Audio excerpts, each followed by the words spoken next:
C'est pour dire non, il y a mon cousin qui a besoin d'1 million, il y a ma maman qui doit changer de fauteuil. Donc pour éviter tout ça, je mets construire notre maison et puis je lui fais une surprise. Je pense que je ne suis pas fondamentalement contre.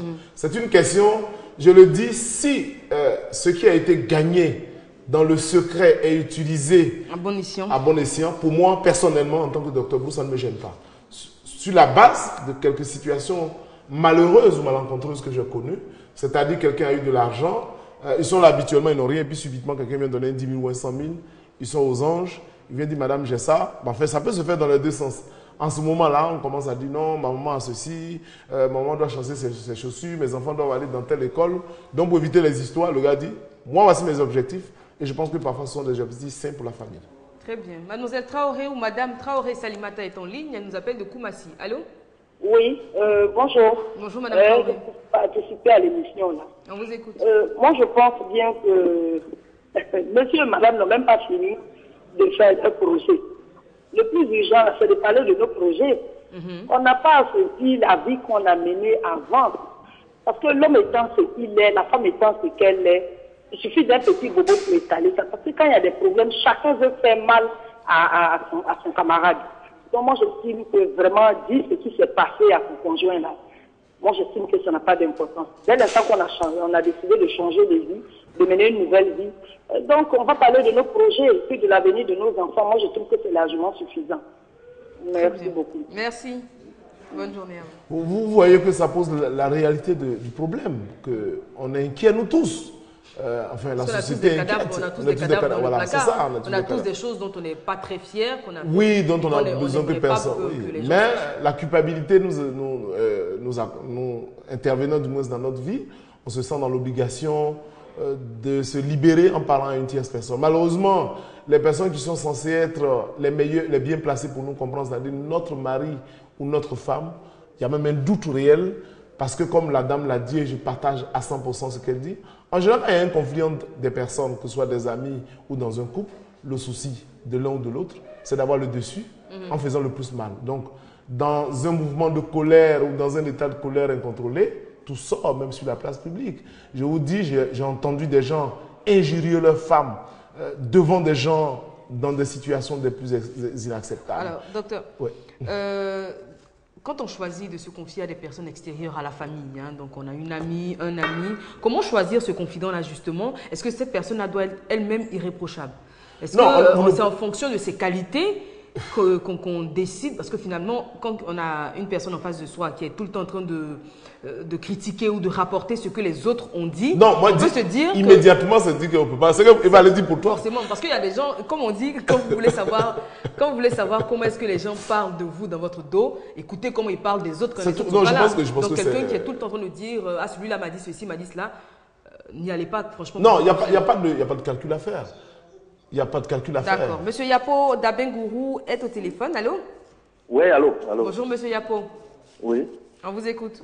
Bon, je pense qu'il est normal de dire ce qu'on était auparavant, avant dans le couple, parce que je connais un ami qui avait pris sa femme quand il était en formation, et il l'a croisé, et ils ont fait chemin ensemble jusqu'à ce qu'ils se marient. 15 ans après, la dame montre maintenant, non, les enfants de la dame sortent et viennent à la maison, un garçon et une fille. Le monsieur dit, mais depuis longtemps qu'on est ensemble, depuis notre copain, copine jusqu'à aujourd'hui, tu ne m'as pas dit que tu avais un enfant. Jusqu'à tes enfants sont devenus majeurs. C'est que comment tu fais pour voir tes enfants? Je suis sûr que tu rends visite à ton amant. Parce que dans tous les cas, tu vas voir tes enfants, à mon insu. Et à partir de là, il y a eu divorce. Donc il y a lieu aussi de dire son passé et de se confier, et vice-versa, afin que le couple marche. Très bien. Moi, c'était mon avis. Merci pour ce très bel exemple. Alors, il y a des choses... Oui, c'est pour ça que j'ai dit... Oui, quand on a un enfant, il faut le dire. Ça, il n'y a pas de doute. En général, même, c'est les hommes qui cachent leurs enfants. Voir une femme qui cache son enfant, c'est la première fois. Il y a des sujets pour lesquels il n'y a pas de débat. L'exemple que M. Dabengourou vient de donner, il n'y a pas de débat. Vous avez un enfant avant de vous marier, il faut le dire. Par exemple, on découvre en vous, soit l'homme ou la femme, une incapacité de conception, il faut le dire. Parce que tôt ou tard, ça va être découvert. Ce qui pose problème, parfois, c'est quelqu'un qui a eu une jeune fille, par exemple, qui a eu beaucoup d'amants, qui va venir vous dire, oui, j'ai fait ça. Ça, c'est sûr qu'on va le lui rappeler. Par contre, le fait d'avoir fait un enfant et le dire avant de s'engager dans un mariage, si la personne s'engage demain, ne viendra pas dire pourquoi tu as fait ça, parce que tu savais que ça existait et puis tu es venu. Donc, les sujets sur lesquels on doit confier, faire la confidence varient. Il y a des sujets pour lesquels il faut faire très attention, d'autres où il n'y a pas de Finalement, d'hésitation. ce sont des omissions ou ce sont carrément des mensonges? Lesquels? Pour revenir à cette jeune dame virtuelle dont on parle, par exemple, qui a eu beaucoup d'amour dans sa jeunesse. Elle rencontre un monsieur, elle décide de se mettre en couple avec, elle est amoureuse. Il lui demande, par exemple, telle personne, est-ce que tu as eu des relations? Elle, voulant préserver cette nouvelle relation, elle dit non, non, non, non, c'était juste un ami. Et puis, plus tard, le monsieur découvre que ce n'était pas vrai. En général, c'est des omissions qu'il faut faire ou carrément je pense que c'est des omissions utiles ou bien des mensonges utiles. Ah, mais après, quand la. Non, la le vérité est dévoilée. problème est que je pense que quand on décide de s'engager avec un homme ou une femme, puisque c'est là que le grand sujet, il y a des sujets sur lesquels il n'y a pas nécessité de discussion. Il n'y a pas nécessité. D'accord. Monsieur Bimet nous appelle de San Pedro. Allô? Allô? Bonjour, monsieur Bimet. Bonjour, madame. On vous écoute. Bon, je voudrais un peu réagir par rapport à ce que votre invité a pu me dire. Oui. Oui, quand il dit qu'on ne doit pas confier tous les secrets à son partenaire ou bien à sa partenaire, bon, moi je pense que la Bible nous enseigne que l'homme qui sera son père, sa mère et s'attachera à une femme et les deux formeront une seule chair. En ce moment-là, 1 plus 1 égale à 1. Et donc, confier mes confidences à ma partenaire ou à mon partenaire, je crois que c'est confier mes confidences à moi-même. Là, je dis qu'il faut confier tous tes secrets, toutes tes confidences à ton partenaire ou à ta partenaire. Voilà un peu ce que je voulais dire. C'est votre point de vue? Oui, oui. D'accord, monsieur Bimet. Merci beaucoup. Bon, je pense que ça, c'est l'extrême idéal. Je ne dirais même pas l'idéal, mais l'extrême idéal. Malheureusement, le milieu religieux n'est pas irréprochable. Même on s'est confié à des hommes de Dieu qui ont dévoilé les secrets. C'est pour ça, justement, qu'il faut faire attention. Donc, sur la base, effectivement, de ce que les Saintes Écritures disent dans toutes les religions, je pense que c'est l'extrême idéal. Vous vous mariez, vous êtes devenus seule chair. Donc, le problème de l'un ou les soucis de l'autre. Mais dans la pratique, c'est autre chose. Parce que les milieux religieux, je ne citerai pas de façon spécifique, mais de façon générale, les milieux religieux ne sont pas irréprochables. Je pense même que dans ces milieux, les gens se plaignent beaucoup. Moi, je suis chrétien et dans ce milieu, on se plaint beaucoup quand même des uns des autres à cause du fait que on se dit de telle religion et puis avoir une telle attitude. Monsieur Amadou Baye nous appelle du Niger. Allô? Oui, allô? Bonjour, monsieur Mbaye. Oui, bonjour. On vous écoute. Comment vous allez? Nous allons très bien, merci. Et vous? C'est juste pour apprécier votre émission et pour vous encourager. Merci. Oui. On vous suit en direct depuis Niger. Vraiment, votre émission est très impressionnante et vraiment, je vous encourage de continuer sur ce plan. Merci beaucoup, monsieur Baye. Très bonne journée à vous. À vous de même. Et on va faire un coucou à tous les téléspectateurs justement qui nous suivent de Niamey, du Niger. Vous êtes oh, il est parti. Donc de toutes les villes du Niger, hein, c'est toujours un plaisir d'avoir comme ça des téléspectateurs qui nous appellent pour nous saluer. Merci beaucoup. On revient donc à notre... Donc ce que je disais, pour moi, c'est qu'il faut... Moi voilà comment je vois la vie, il faut être réaliste. Les théories, c'est vrai. Il y a ce que la théorie dit et puis il y a ce que la pratique dit. Moi, je passe sur la base de la pratique. La théorie dit que quand vous êtes marié, vous êtes une seule chair. Il n'y a aucun problème. Ça, c'est théorique. Mais la même chair, là, quelquefois, vous divisez. Parce que les divorces, on en parle tout le temps. Donc, on se demande une seule chair, comment on a pu couper à nouveau en deux. Donc, la réalité est tout autre chose. Et parfois, comme je le dis, quand il y a une crise, le manque de maturité ou de retenue détruit plus que l'autre dans ce qu'il nous a dit. Vous voyez, il y a par exemple un homme qui chemine à une femme, parce que le gros problème se pose vitalement dans les relations hommes et femmes. Monsieur Bassou Mamadou nous appelle du Mali. Allô? Allô? Allô? Oui, bonjour, Allô, monsieur. ouais. Bonjour, monsieur Bassou. Ouais, bonjour madame. On vous écoute. Bon, moi je crois qu'entre femmes et les messieurs, il y a des femmes, lorsque leur mari a eu un boulot, mais si c'est un travail, c'est en ce moment qu'elle commence à venir avec ses familles, tout le monde. à faire des maisons, la voiture, de se montrer, même si les enfants sont à l'école publique, de les envoyer dans les écoles privées. Bon, moi, je crois que dans le monde actuel où nous sommes, la femme doit aider le mari. C'est seulement ce que moi, je voulais dire. Monsieur Basso, Ouais. finalement, est-ce qu'on peut reprocher à quelqu'un de vouloir vivre mieux, d'accéder à mieux? Si les moyens accompagnent, si le mari a plus de moyens, forcément, si on ne mangeait qu'une fois par jour, qu'on peut donner les moyens de manger 2 fois, est-ce qu'on peut reprocher à la femme de le vouloir? Bon, moi, je crois que je vous entends très mal. Hein. D'accord. Merci beaucoup. Bonne journée. Ouais, merci à vous de me parler. Merci. Bonne journée. Et coucou à tous ceux qui nous suivent depuis le Mali également. Oui, donc, comme je le dis, je pense qu'il faut, il faut être réaliste. Le réalisme nous permet d'éviter, il y a quelqu'un qui me donnait un adage ou un proverbe, je crois c'est faux. Il semble qu'il y a le petit porc qui demandait à sa maman pourquoi tu as une longue gueule. Et puis il lui a dit, bon, tu verras plus tard. Donc le petit porc grandit et se rend compte sans que sa bouche aussi. Voilà, effectivement. Alors ça veut dire quoi? Qu'au fur et à mesure qu'on vit, on apprend des expériences de la vie qui nous amènent à comprendre que les choses ne sont pas aussi évidentes comme on le pense. Donc, c'est vrai peut-être que si j'avais été plus jeune que maintenant, votre discours aurait été différent. Mon discours aurait été différent. Mais avec l'âge et ce que j'entends ici et là, dans nos entretiens, dans nos rencontres, je me rends finalement qu'il faut avoir un peu de retenue. Alors, docteur, on revient au choix du confident. Alors, il faut quand même cerner certaines qualités, notamment le silence. Oui, par exemple. La retenue également. Mais ça nécessite que moi-même qui vais me confier, je me connaisse. Parce que quand on ne sait pas se contenir ou se retenir, il est évident que très vite, on laisse aller. Il faut apprendre à observer. Il faut apprendre à observer, il faut apprendre à écouter. Comme vous l'avez dit, c'est un des meilleurs moyens. Vous rencontrez X qui, dès le premier jour ou la troisième rencontre, vous dit non, X ou Y est comme ça, moi, les trucs comme ça, ça veut dire que ce que vous allez dire, la même personne irait dire à une autre personne qu'elle rencontrerait que X ou Y a ceci. Donc, il faut apprendre... Est-ce qu'il faut tout confier, docteur? Est-ce que même quand on a une personne de confiance, l'être humain n'est pas infaillible. Hein? Absolument. Est-ce qu'il faut tout dire bon, bien souvent, on a besoin de se décharger, mais est-ce qu'il n'y a pas certains secrets qu'il faut taire? Je pense que oui. Et par-dessus tout, peut-être finalement, c'est à Dieu qu'il faut confier le secret des secrets. Parce que c'est sûr que lui, il ne va pas venir vous dévoiler. Monsieur Sanogo Zakaria nous appelle du Burkina Faso. Allô? Oui, comment vous allez, madame? Nous allons bien, merci, monsieur Sanogo. Et vous? Oui, ça va. On vous écoute. Bon, je suis votre émission à tout moment. Je vous encourage vraiment de continuer. Merci, monsieur Sanogo.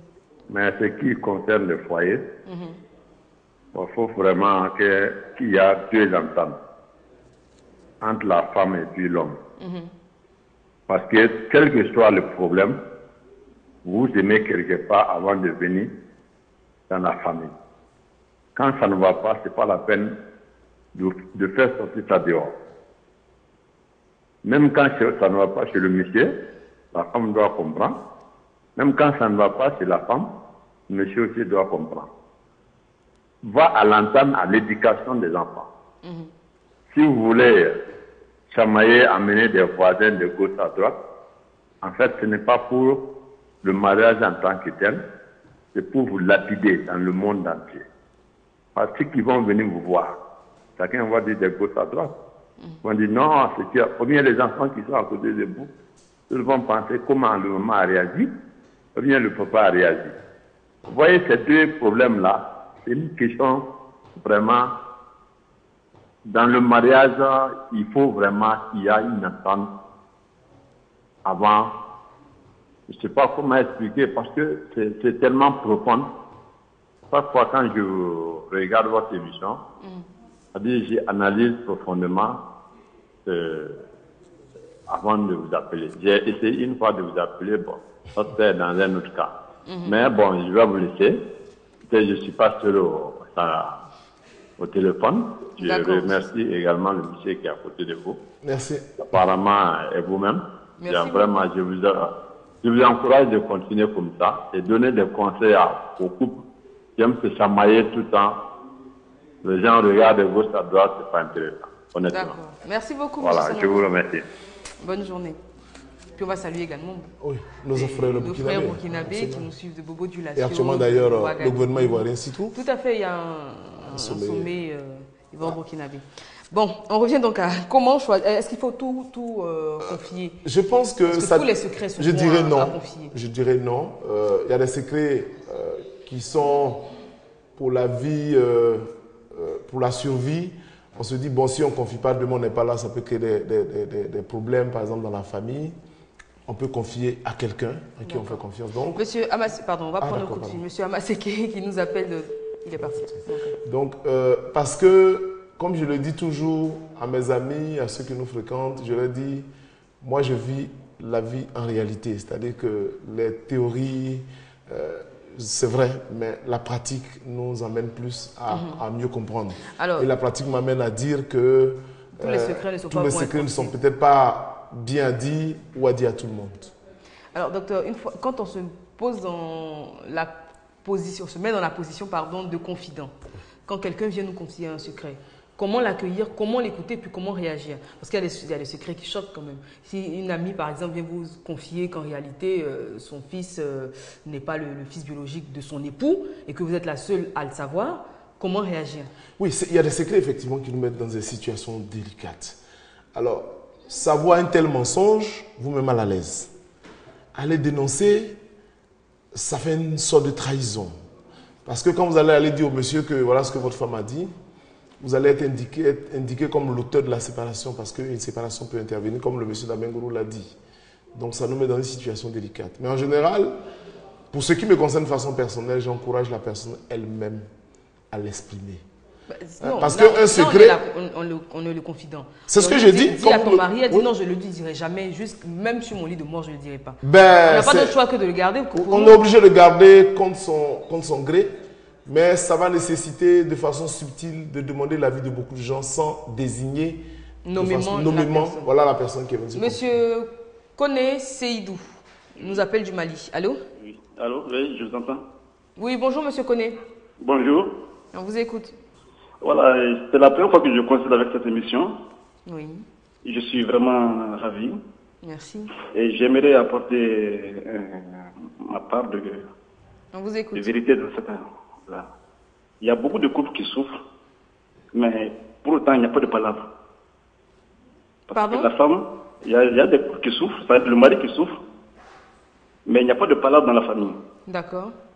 On ne se chamaille pas, mais on n'est pas de bonne humeur l'un envers l'autre. Donc j'aimerais que les femmes comprennent que l'homme, il faut le dorloter. Donc si l'homme rentre à la maison mécontent, et la femme ne lui adresse même pas la parole, toute la soirée, toute la journée, là, ça ne va pas.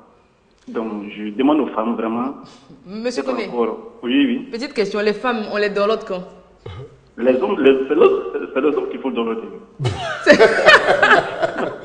Il faut dorloter les femmes. Ça me fait rire, mais... Ok. Voilà. Merci, c'est votre point de vue qu'on respecte, même si on n'est pas tout à fait d'accord. Quand l'être humain vieillit, surtout quand l'homme vieillit, il a besoin de quelqu'un qui parle beaucoup. Donc, c'est ce qui pousse les gens des fois à se marier. Parce que si la personne ne parle pas, ne cause pas avec lui. Donc, tu vas chercher une autre qui cause avec toi. C'est ça. Vous pouvez causer avec des amis, hein? Voilà. Oui, oui. Bon, enfin, c'est votre point de vue qu'on respecte tout à fait, Monsieur Kone. Merci bien. Très bonne journée à vous. Donc, Docteur, on revient donc à... quand on est dans la question peau de quand on est confident, il faut faire preuve de retenue. d'abord savoir écouter. Savoir écouter, ne pas juger. Moi, je prends toujours soin de dire, je ne te condamne pas, mais je prends le soin de dire que ce que tu as fait n'est pas bon. On juge l'acte, pas la personne. Oui, c'est l'acte, mais pas la personne. Parce que j'ai souvent dit, je me rappelle d'une situation comme ça où j'ai dit simplement à la personne, peut-être j'ai fait pire que toi, pour permettre à la personne de se vider. Parce que pendant des années de fréquentation, c'était une retenue incroyable. Je sentais manifestement que la personne voulait se vider. C'est la seule phrase. J'ai été peut-être pire que toi, donc ça a mis la personne en confiance pour dire, nous sommes tous des êtres humains faibles, et la personne s'est confiée. Mais je pense que cela ne me donne pas le droit, même si demain les relations devenaient difficiles, d'aller étaler ça sur la place publique. Je pense que nous devons faire preuve de responsabilité et de maturité pour dire que même si aujourd'hui je suis très ami à X ou Y et que sur cette base, ce dernier ou cette dernière s'est confié à moi, demain les relations peuvent évoluer, on peut ne plus s'entendre parce qu'on n'a pas les mêmes intérêts. Il est bon de se retenir. Monsieur Nguessan nous appelle de Yopougon. Allô? Oui, allô. Bonjour Monsieur Nguessan. Bonjour. On vous écoute. Oui, je voulais juste intervenir à cette émission. Maintenant que votre invité me permet, s'il vous plaît, s'il le plaît bien sûr, d'être un peu contre un peu son avis. Voilà. C'est vrai, je respecte son opinion quand il dit que toutes choses ne sont pas bonnes à dire et ne sont pas aussi dans des conditions agréables à dire aussi. Et je vais noter quelque part là-bas que dans un couple, la confidence est la chose prioritaire. Parce que quand on cache quelque chose à son conjoint, on comprend plus tard que cela cause toujours des problèmes. On peut quand même cacher certaines choses pour ceux de dehors. Mais son premier confident, et la personne en qui nous avons la première confiance, c'est notre confident, notre conjoint. Puisque c'est ce qui nous lie, la confiance. Alors, parce que le poids d'un secret est aussi lourd, on se réserve de le dire, et quand on se rend compte plus tard, on voit que ça cause un désunion. Donc, je pense pour ma part que c'est vrai. Et quand certains disent que c'est tellement difficile de lui avouer cela, c'est tellement difficile de lui révéler cela, on peut comprendre. Mais si tu ne confies pas cela à ton conjoint, à ton mari ou à ta femme, à qui d'autre pourrais-tu confier que ce secret-là? Et puis le poison véritable dans un couple, c'est quand un secret sort du couple et de 40 de dehors, on comprend effectivement que il y a toujours sur 90% la désunion. Quand l'homme découvre que ça vient de dehors, ça commence à révéler qui ça vient, il y a toujours désunion. Donc je pense que le mieux, pour ma part, c'est de confier. De ne pas avoir de secret l'un pour l'autre. Oui. D'accord. Je pense pour ma part qu'il est absolument mieux de tout et absolument tout, sans réserve. Très bien. Merci beaucoup pour votre appel et pour votre point de vue, docteur. Oui, je pense que je ne suis pas contre. C'est ce que j'ai dit, c'est l'idéal. Il n'y a pas idéal, il n'y a pas meilleur que de se confier à son Mais après, partenaire. la réalité... Mais la réalité est tout autre chose. La réalité a ses réalités. Voilà, la réalité a ses réalités. Moi, je suis médecin, psychiatre. J'entends à longueur de journée des gens qui ont eu leur vie détruite, désorganisée, perturbée, parce qu'à un moment donné, ils ont cru qu'il était nécessaire et indispensable, utile de se confier à leur partenaire. Malheureusement, cela s'est retourné contre ces personnes qui sont aujourd'hui désemparées, complètement désemparées. D'accord, docteur. Alors, il n'y a pas que les conjoints qui peuvent dévoiler les confidences. Bien sûr, la dernière question, parce qu'on n'a plus qu'une minute. Oui. Alors, comment faire face, une fois que ce secret très important qu'on a confié à quelqu'un se retrouve sur la place publique, comment réagir, comment se relever, comment se reconstruire?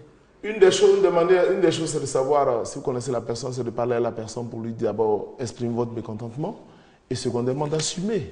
Parce que vous savez, même quelquefois, même dans des grands milieux, il y a des menaces, on va sortir tel secret, je vais faire des grandes révélations et puis ça sort sur les journaux, etc. etc. Donc je pense que quand ça sort... une histoire comme ça, bon, une jeune fille qui avait confié à son ami avoir été infidèle et puis bon, de bouche à oreille, l'histoire s'est répandue. Et donc elle vient se plaindre, elle me dit mais pourquoi tu as dévoilé mon secret? Elle dit mais si ce secret-là tu pouvais le garder, s'il pouvait être gardé dans un cœur, pourquoi tu l'as sorti du tien? Si c'est quelque chose qu'on pouvait garder secret, tu l'aurais gardé pour toi, tu ne me l'aurais pas dit.